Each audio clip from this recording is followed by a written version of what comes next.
to the final buzzer. Carboni's Pizzeria has your Game 3 playoff party covered. Visit one of over 30 locations, some big on great pizza, and enjoy Game 3 Friday night. Find Carboni's at carbonispizza.com.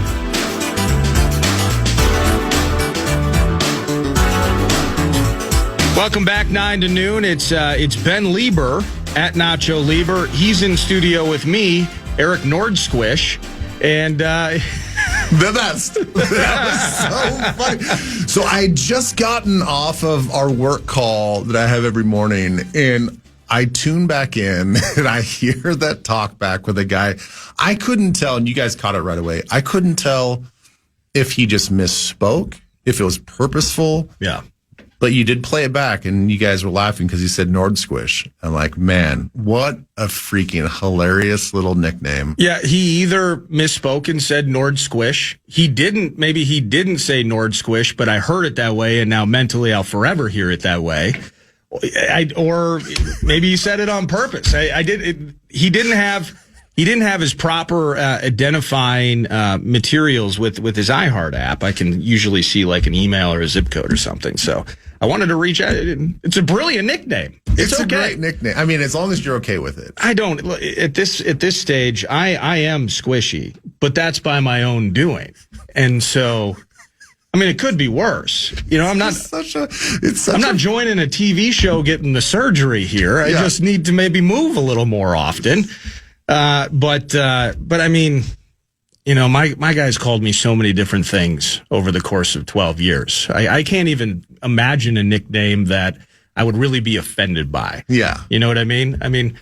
Well, actually, I can. I can think of a few, but Nordsquish is innocent. I'm okay with that. I know. It's just funny because I think that's a word that just is not used enough. Squish? Squish.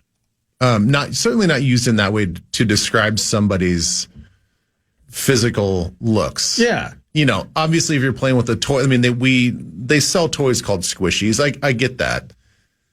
But to be labeling somebody or nicknaming somebody that, it's just, I don't know, there's a childlike hilarity to me that it's like a nickname a fourth grader would come up with. Yes. And it's just, I don't know. As long as you're fine with it, I think it's hilarious. Yeah. Unless my kids get a hold of it. That will be a problem. Then I won't. That's the double standard I've created for my children. Yeah. A strange listener of the show can call me whatever he wants. Ava and Stella, no chance. Yeah. Hey, you know, we were just kind of in final hour. It's just moving on. It's Game 3 tomorrow night with the Wolves and the Wild on Saturday.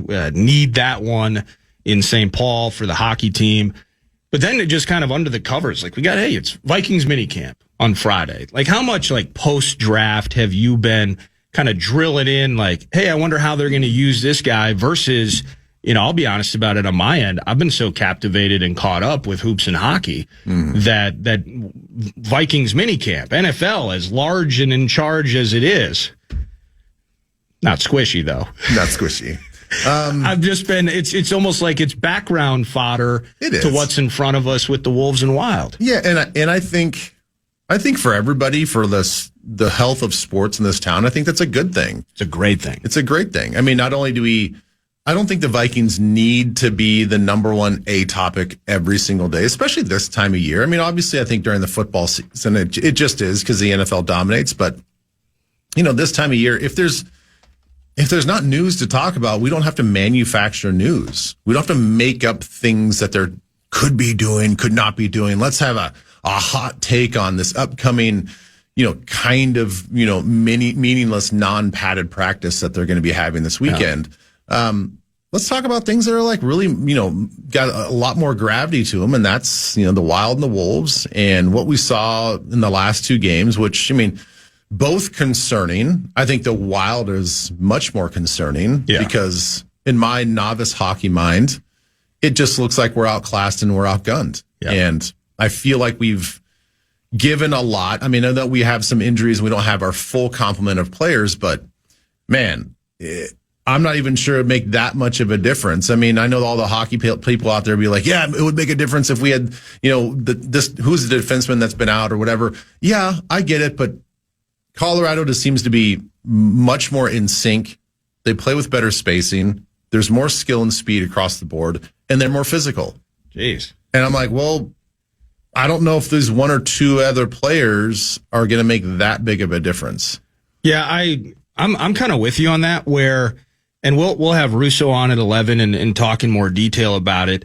I think they could go out there on Saturday and win Game 3. I think they're capable of doing that. The issue that I'm having, to the point you're making, is think about how into the postseason, just identity. I mean, you've played on a lot of football teams and there was an identity. Well, what happens when that identity is maximized? Good things.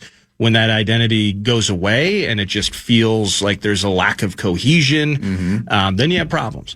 Specifically with the Wild, how physical and how fast were the Wild in that Dallas series? And now the team you're playing is doing what you want to do, and they're way better at it than you are. And so the injuries do matter, but in the same sense, and I think Tenna has talked a bit about this during the Grum, you need elite goaltending. Like, you needed everything. You needed things to go your way regardless. And that means Jules Eriksson Ek. That means Brodin not catching a puck off the toe. Those things, you had to have that go your way in the first place.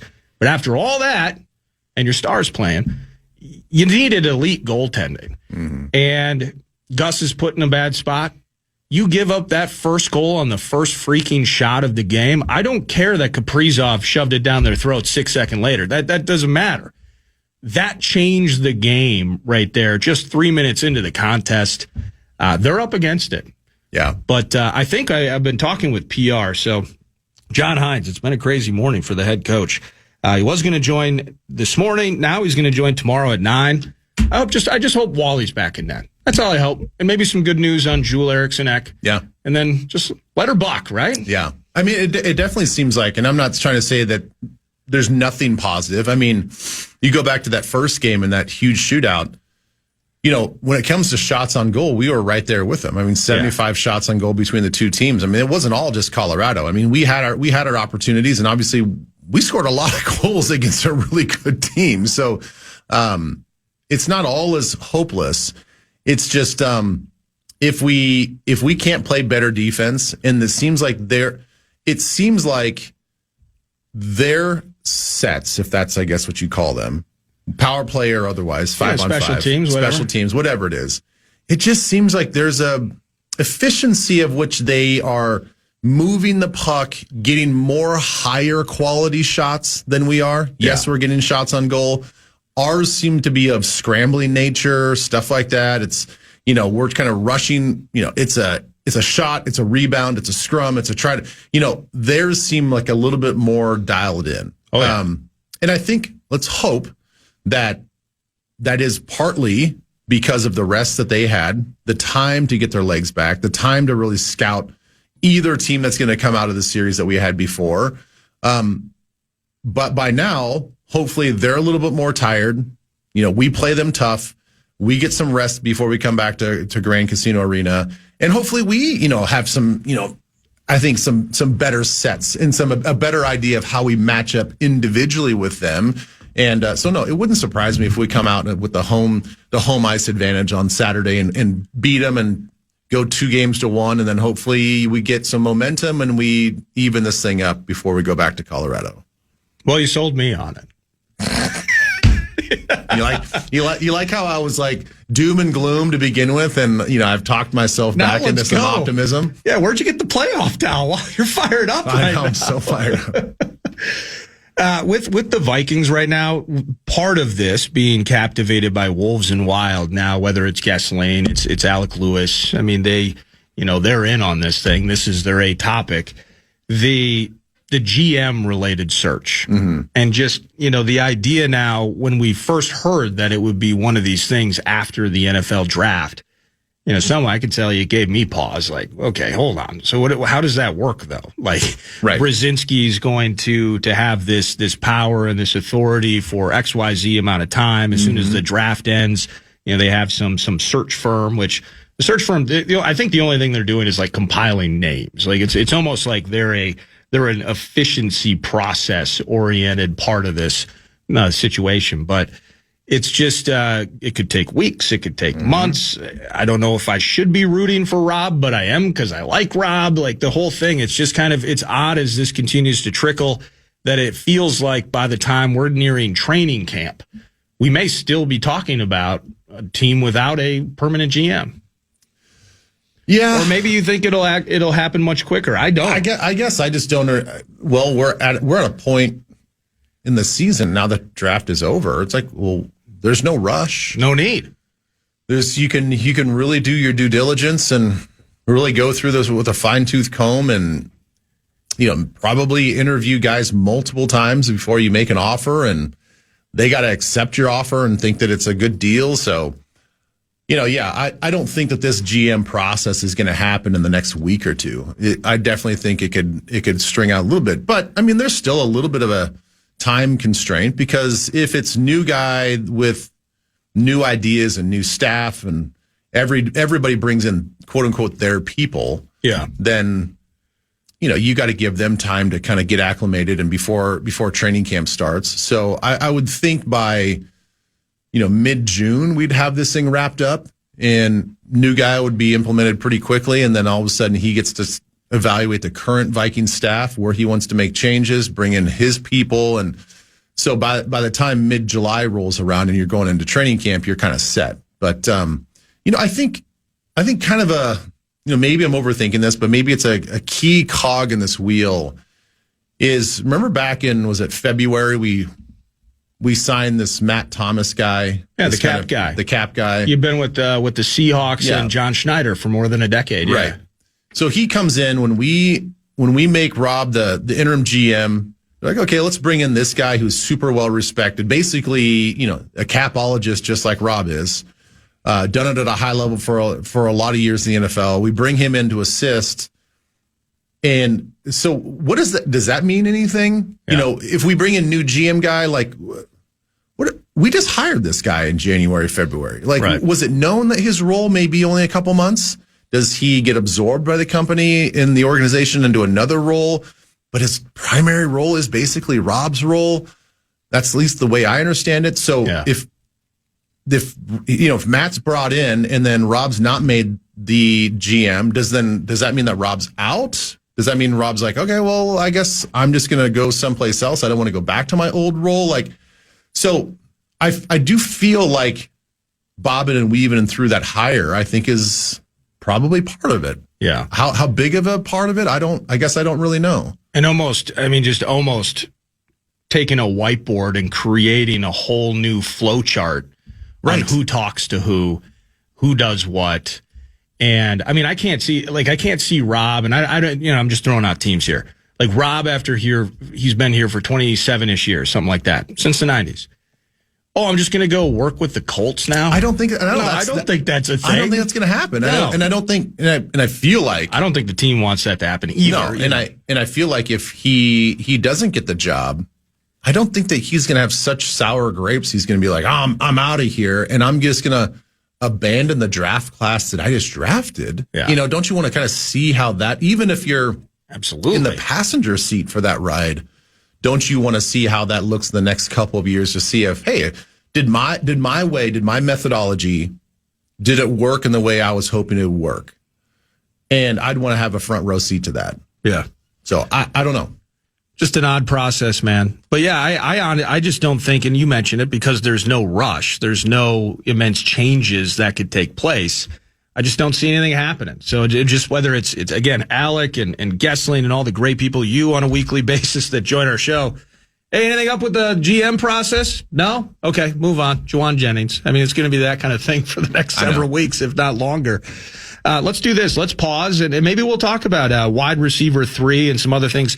The Minnesota Vikings are holding a one-day rookie minicamp, and we will glean nothing. Maybe we'll get some cool interviews out of it. I'm efforting just a little teaser for early next week. A new member of the Minnesota Vikings may be joining the Vox PA early next week. But we're going to do a cash thing from Max. We're going to come around, talk a little more football, and mix it up with Nacho Leber via X, Ben Leber in studio with me, Nordo, on the Fan. The Fan and BigDeck.com want to give you a shot to win bonus bucks with our national cash contest. Enter the keyword FAMILY, FAMILY, if you can't understand me, at KFAN.com now for your shot at winning those keyword FAMILY. Enter it now at KFAN.com.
Nordo in for PA 9 to noon. PA back in the mix tomorrow.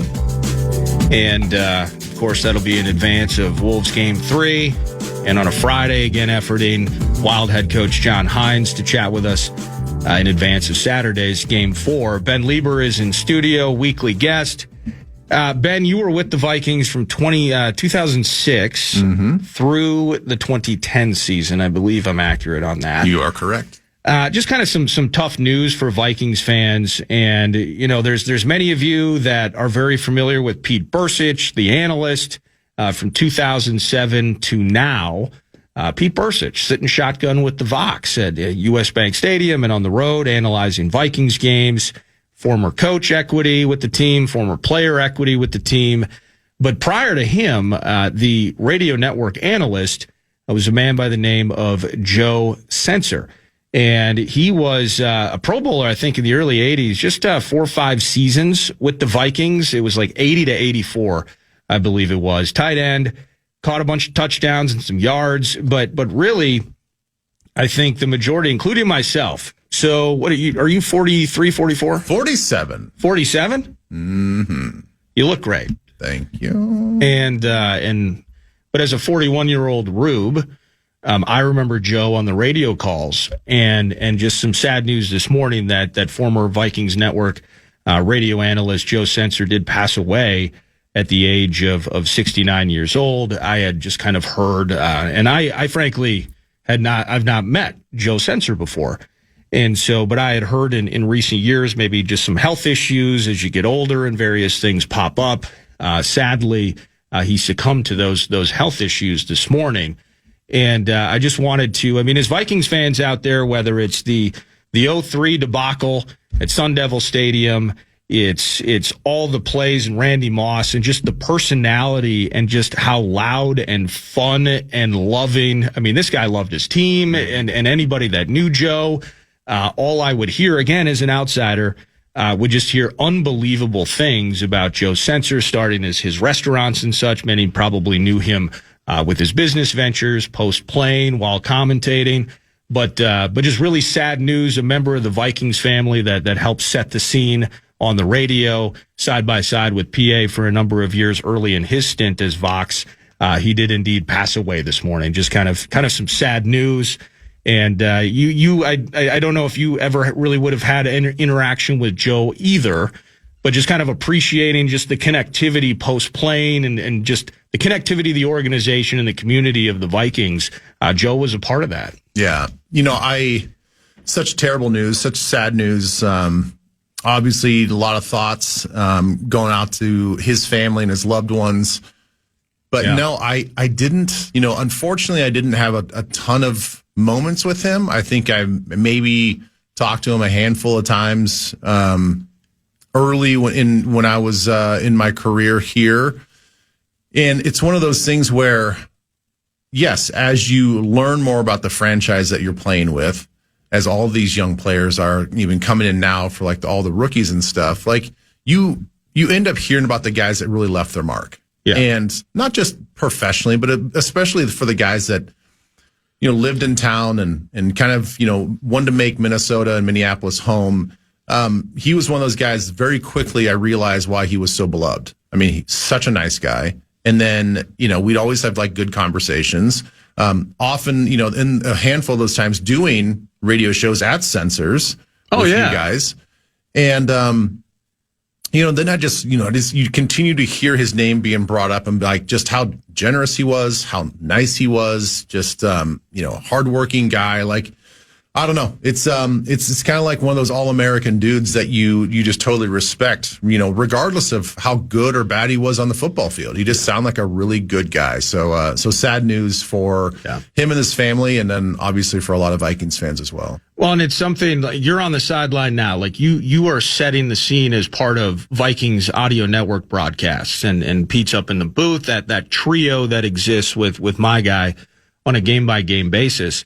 I knew Joe not as a tight end in the 80s. I was born in 84. So for the most part, his career was already seeing twilight. But I knew him as an analyst, and, just kind of, for me as a lover of radio, I don't think we appreciate sometimes what broadcasters can do, the power and the sway that they can have over the story of a game. And whether it's you now, I was just thinking, sadly, a few days ago, John Sterling, longtime Vox of the Yankees, one of my favorite broadcasters of all time. And there were mixed views. It was the Yankees win and the sun will come out, Tanaka. Like, what is going on with this guy? But he, despite hating the pinstripes, if I got a moment to catch that audio, I'm in. Yeah. I'm locked in. Yeah. And just the beauty of that when you match the personality with the moments and just how beloved at least these people are in my eyes, and the ability to change and really enrich and cultivate my fandom. That's what sports broadcasters, specifically on the radio. On the TV, I can see it all. I can watch the game on mute. But the radio, to me, has still always meant something. And it's just kind of sad when, because we're seeing this dip now, Ben, where, the Vin Scully's of the world. I mentioned John Sterling, and now let's focus on the local with a guy that I got to know from the radio side as an analyst, and Joe Sensor. Like we're losing some of that magic that was on the radio, and it's just kind of disappointing. Yeah, it is just. I mean, I think the idea of entertaining through voice and inflection and tone and description, that's kind of going by the wayside because everything is on monitors these days. Even, you have the ability now to be in your car at work or on a combine, and you can stream a game on your phone. You're visually watching any sports moment that you want. And we're not like reliant upon somebody on the radio that is being very descriptive and entertaining and capturing your attention. Now we're doing it so visually all the time, and at least have the option to do it visually. So I agree with you on all fronts. Yeah, just sad news again. Joe Sensor, former Vikings radio network analyst, has passed away this morning at the age of 69 years old. And just radio in general, the art form that it is, certainly changing technologically. But sad news with Joe. Prayers and love to his family and everybody associated with the Sensor family. Continuing down the road of the Minnesota Vikings, that's a tough. It's a tough turn, a tough transition. Got to make the turn anyway. As it is, what I had originally gone into break with, just kind of as this team shapes up. I heard you on the morning show today. Ty Felton, the wide receiver 3 conversation, the oddity, at least in some people's minds, like, hey, Juwan Jennings is here. He's staying the night. He's going to hang out at the facility. If he's going to leave if he is going to sign with the Vikings, it would be that next day. And then he doesn't. And just kind of how we continue to put the pieces together with this year's edition of the Minnesota Vikings. Do you see Ty Felton as a guy that, he's going to get the opportunity, but anything that you were able to glean out of just, tiny crumbs and morsels from 2025, I don't think you can. It's just almost like start fresh year 2 and compete for balls. Yeah, I agree with you on that. It is interesting. I understand both sides. We were just talking about how patient we are going to be with the GM search. I think that with a guy like Juwan Jennings, he's in that sort of tier when it comes to salary. I think when it comes to name recognitions, he's like in the top of that tier 2 group of wide receivers. Now, the top ones are Tyreek, and now that Stephon Diggs has been dismissed of all charges and all that stuff, I wonder what his market's going to be. But he's a big name out there, and Deebo Samuel. But I look at what he's done, what he's probably going to be asking for contract. I don't blame him for shopping around. Right. You don't blame the Vikings for courting him. We don't exactly know what the salary and the contract was going to be and what was offered, but why wouldn't you take that offer and say, all right, you can make a compelling argument that he's one of the best of the group. Tyreek's coming off that horrible knee injury. Stephon Diggs has got a lot of personality red flags. Deebo Samuel, he to me is this. I think the older he gets and the more he loses a step, he doesn't create that beastly run after catch and the ability to get open in a short area like he once did. So he could probably consider himself and make the argument to himself and his agent that, look, I'm the best available wide receiver out here. So I'm not taking just a small deal. I'm going to try to maximize this thing out. So, and as well, just even free agency wise, and I use this as an example, and there have been many since, but the first time it hit me was when Christian Kirk got 20 a year from the Jags in free agency. This is now 3-4 years ago. And great for Christian, by the way. And I thought he backed it up for the most part when he was healthy. So that was great. That was terrific. But that was a reset when it came to second or even what you would perceive to be third-ish tier receivers. Those guys are getting 20. Wow. Well, Juwan Jennings in an injury-riddled, you want to talk about health disasters with our teams right now in the playoffs. Look at what the Niners dealt with. And Mac Jones, because Brock Purdy can't play, is basically carrying a dead leg down the field. They were doing the Carson Wentz bit before we were doing the Carson Wentz shoulder bit. Yep. And so Juwan Jennings stood out, right? Kittle gets hurt. I think it was 8 or 9 touchdowns for Juwan. He's going to hold out for the right money. You do mention Deebo. You think there's anything left with Deebo? Because I felt what I saw from him in Washington, he got old in a hurry. Yeah. Like he aged, it felt like almost overnight, where that thing is slow. That is battleship style cutting that we're seeing right now from a guy that is a physical presence. And it's cool to be physical. I wouldn't mind a run blocking wide receiver, but if I need a guy to make plays, how much does Deebo have left? I thought he got old real quick. I love Deebo's attitude. I love, what he could bring, but my professional opinion, he needs to drop 15 pounds. Probably minimum. I think he's gotten too thick, too big. It's limited his ability in the short area. It's made him less of a player. And I know going into last offseason, he talked about attacking his diet and like losing some weight. And maybe he did a little bit of that at the start of the season, but I still see a guy that's maybe he's a little too thick out there for, I think, what makes him great. Hey, Max, if you can clip like the last 45 seconds of this so that I can put some liners together for when I fill in for PA. I couldn't tell whether you were talking about Deebo or me. Talk about squishy Deebo Samuel out there. The gut's not hanging over the belt quite but yet. You look at his body type and he already does carry a lot of weight in his lower half. He does, yeah. So, I think when he's gotten a little older and maybe not attacking his nutrition and all that stuff in the right way, you can tell he's gotten thicker, and he just has. So, again, Juwan Jennings probably top of the heap when it comes to best available free agent wide receiver. He's going to take his time to see what kind of deals are out there. DeAndre Hopkins, he's old. I know that he wants to come here. It probably could still work, I don't think he can move, but reunite. Yeah, no. If he can, if it's within reach, he's going to still catch it. He's still going to catch it. Let me just run down the list of some guys that, maybe piques your interest. And the thing is, we're going to get some of these guys for almost minimum. Yeah. Jahan Dotson, does he do anything for you coming from Philadelphia? He's still kind of young. Josh Reynolds, maybe Tim Patrick, Zay Jones, he's out there. Hunter Renfrow, kind of your classic number 3 player. I used to love Tim Patrick, and then he missed, I think it was two full seasons in a row with devastating knee injuries. He was just like this weird Tim Patrick.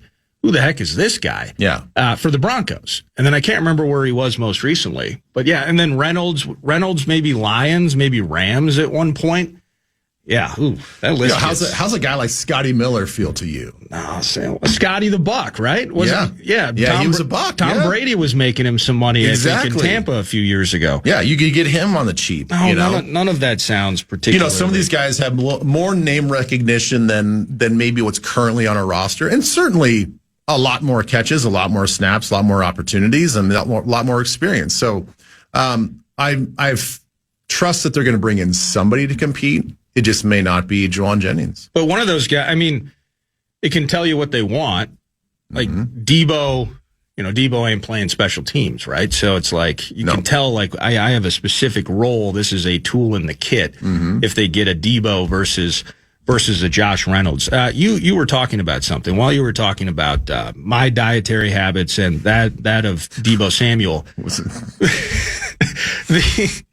So Rudy in the Wolves series, like the evolution of sports nutrition. So I remember, it was Ant, early in his career, like how maybe he still does it. I don't know. Is he eating a pizza after every game, or as he dialed that in, got tired in the playoffs. He's even mentioned kind of like, I want to dial in some of that other stuff.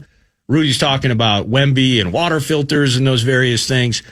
How cognizant were you guys, now 15 years ago, about nutrition and everything? Supplements have always been a conversation, and, that P test coming up, that kind of stuff. But how cognizant were you of every bit of nutrition, the way you're hearing maybe from athletes today?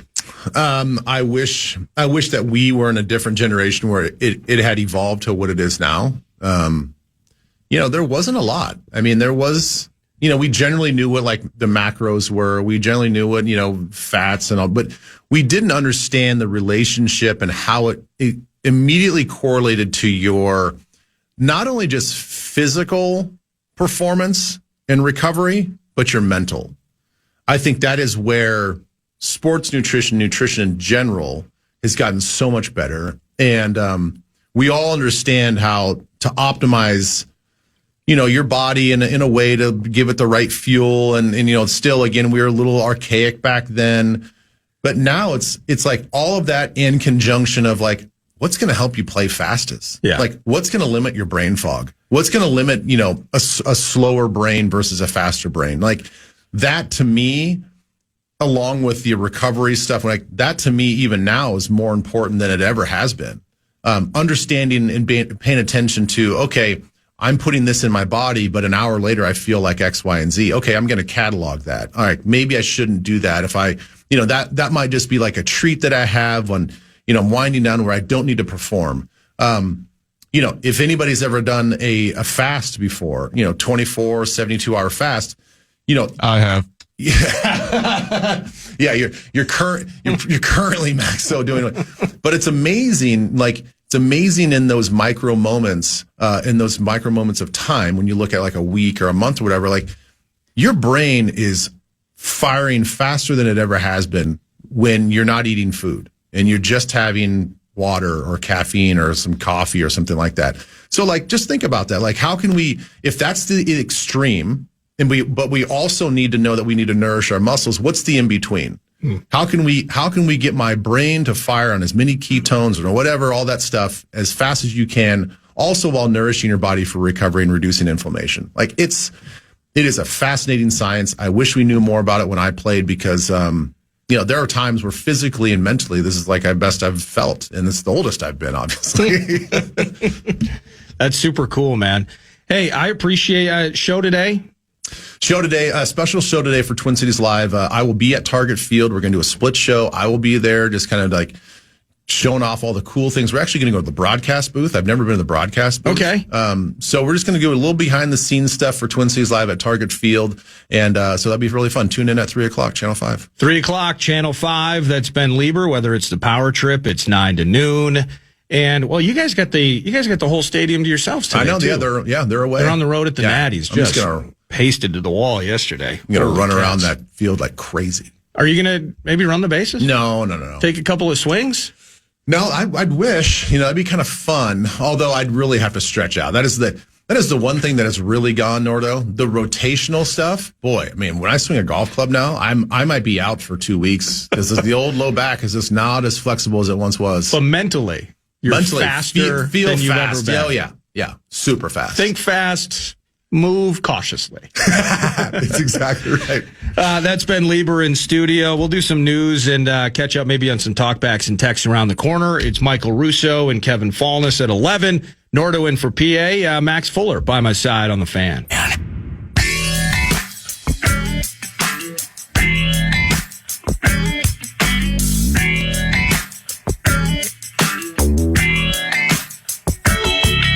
Want to chime in on what's happening with your favorite KFAN program? Make your voice heard on the Bradshaw and Brian text line. Let us know what you have to say by texting your message to 64686. That's 64686. Standard message and data rates apply.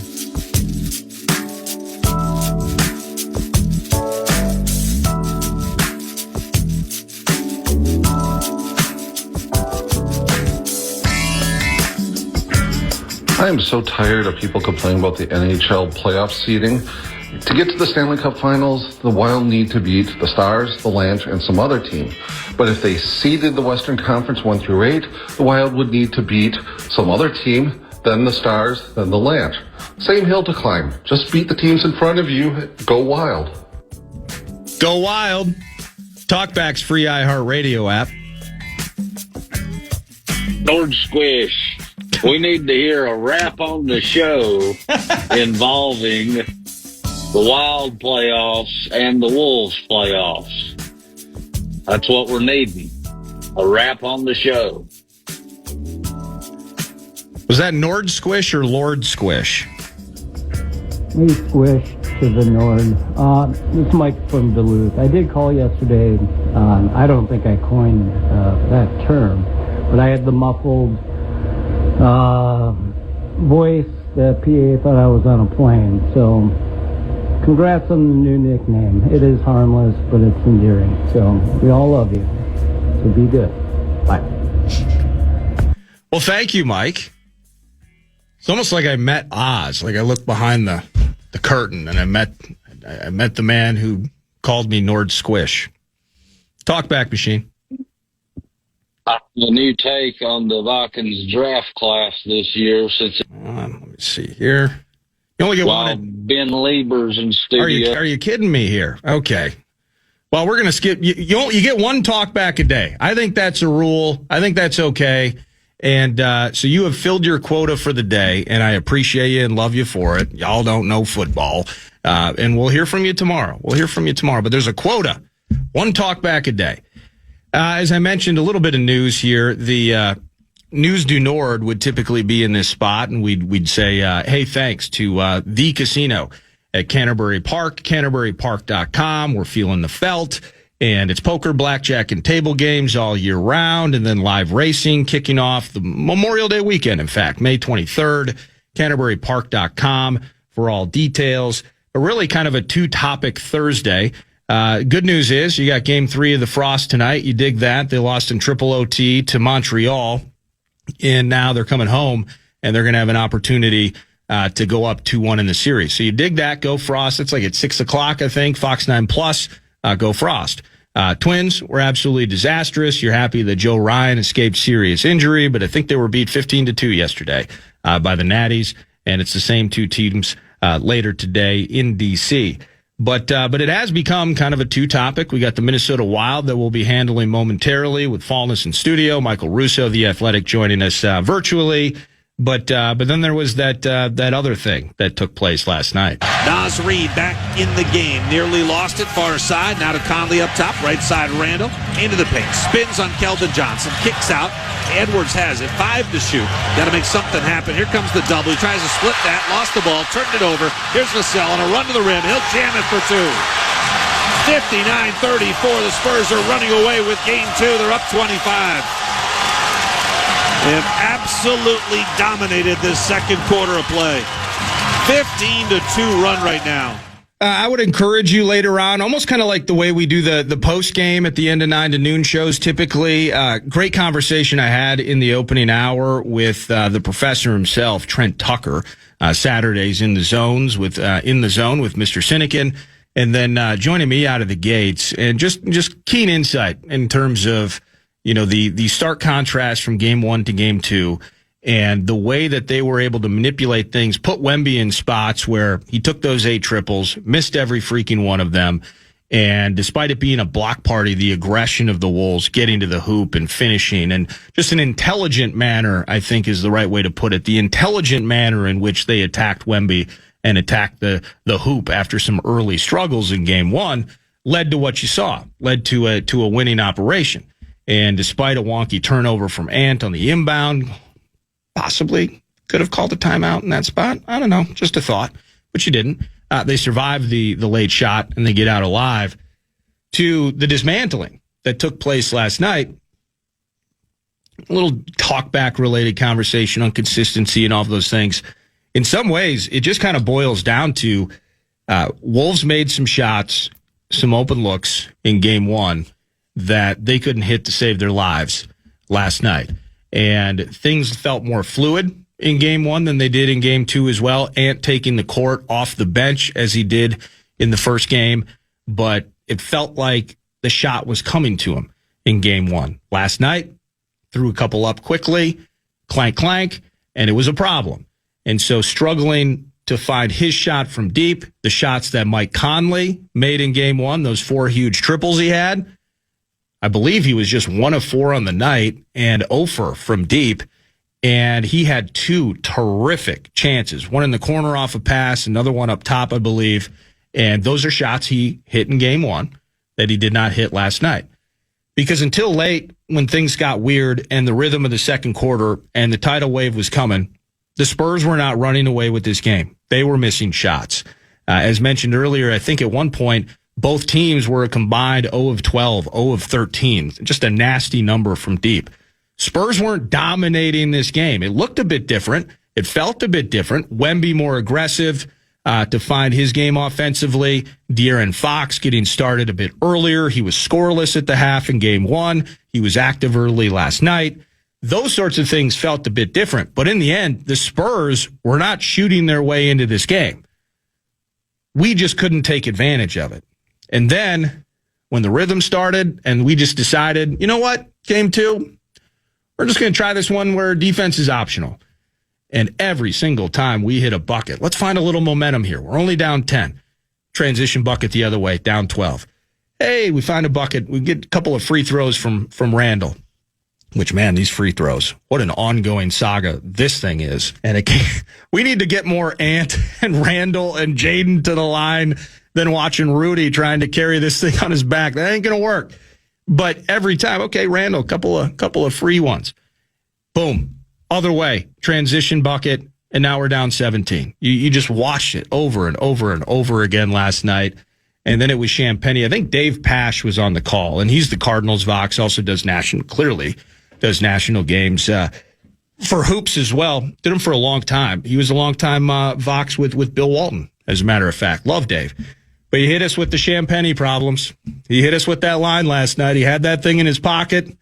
Doris wasn't going to step on that touchdown call. Champagnie problems as he hit that triple, and the Wolves were suddenly down 30 in the third freaking quarter of a playoff game. So as we came to the conclusion of at the end of the first hour, we're going to flush this one. We're going to come back. Game 3 tomorrow night at Target Center. A W, hopefully, for the Howl. He ain't howling. He's wondering what's going on in St. Paul on Saturday. It'll be a block party. Where is Kevin Fallness going to park? That in itself is a saga. But Kevin Fallness, Minnesota Wild Radio Network, is in studio next, along with Michael Russo of The Athletic. We'll go hockey heavy the rest of the way here. It's Nordo in for PA, Max Fuller with me, and we'll continue on next right here on The Fan.